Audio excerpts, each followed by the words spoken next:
What's up, posers? I decided to do a video about the, well, actually, I'm about to do the most posery thing you could do. I'm going to rank Metallica! Because nobody knows who that is. So, I don't know. I just figure if I'm going to start doing these videos, I should kind of start from the beginning and work my way to the more obscure. So, alright. I'm sure you've seen plenty of Metallica ranking videos over the years, but you haven't heard them from Rick. So I'm going to give you my opinions, and this is going to be all off the top of my head. I'm going to start with the best and go to the worst. I'm going to say the best Metallica album, and this is probably not that rare of a selection, but Master of Puppets. I'd say Master of Puppets is the epitome of perfection for a metal album to me. There's nothing skippable about it. Everything is good. It's just I don't just no flaws whatsoever. So I say for sure that's number one. Number two would have to go to Ride the Lightning, because it's kind of sort of in that same perfection kind of realm, pretty close anyway. Even songs like Escape, you know, that don't really fit the rest of the album and almost have more of a commercially feel to it, it's still good. It's actually not a bad song by any means. So yeah, I would say Ride the Lightning is a really, really cool album. My third,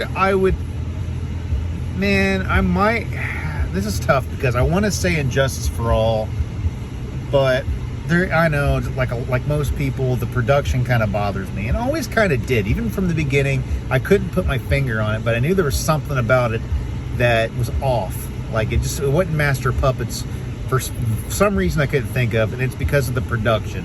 It's the thuddy bass mixed with no bass guitar, and it just doesn't sound great. It's just real dry. I don't know. But the songs are really good.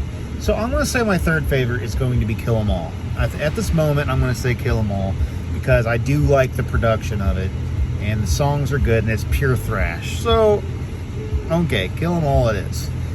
Then I'll probably say Injustice for All because it is a good album.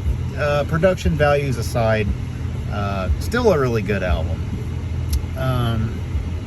But aside from the first four albums, which you know I was going to pick first, I will have to go, and this is where things get weird. I'm going to have to go with the Black Album just because it's one of the last times that Metallica sort of sounded like Metallica. Even if it was very commercial and stripped down, at least there was good tones. The production was really good. James's voice was still really, really good. So I'll have to go there. Now, next, this is where it gets rough. Next, I'll probably have to go with Hardwired to Self-Destruct because at least the production's good. At least there's some decently thrashy songs on it, and some of the ideas are decent. Disc 1 more than Disc 2 for the most part, but except for Spit Out the Bone, which is pretty good. It's not a great album, but it's a good album. I'll give it that. It's listenable. So the next, oh boy, we're really just diving into.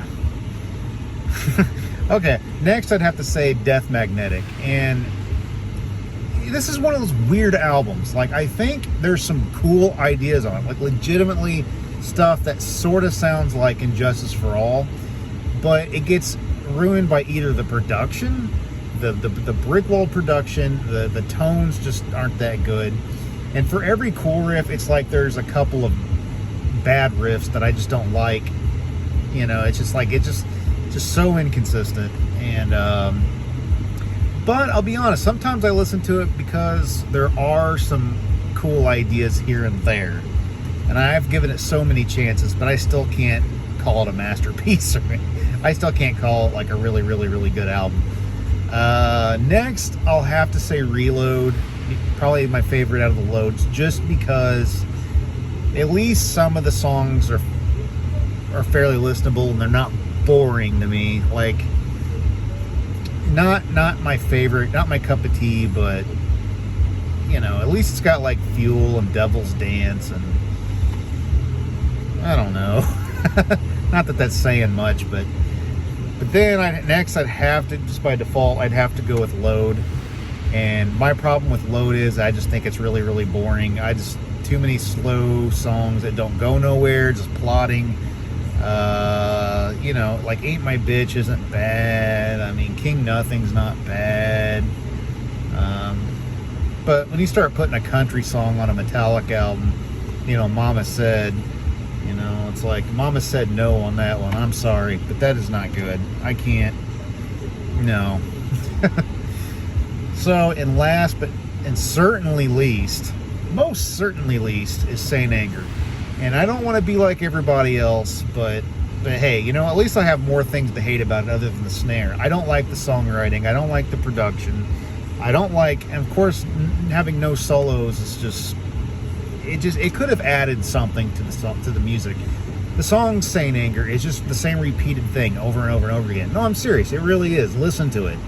Except for the middle part where James Hetfield shouts about setting my anger free and crap. Yeah, so instead of a solo, you got that. It's not, to me, that's not good songwriting. That's just not good. But there you go. There's my opinions. There's my rankings. Probably expected most of it. So, but anyway, smash that like button and subscribe. I'll just say the same douchey thing everybody else says, and till next time.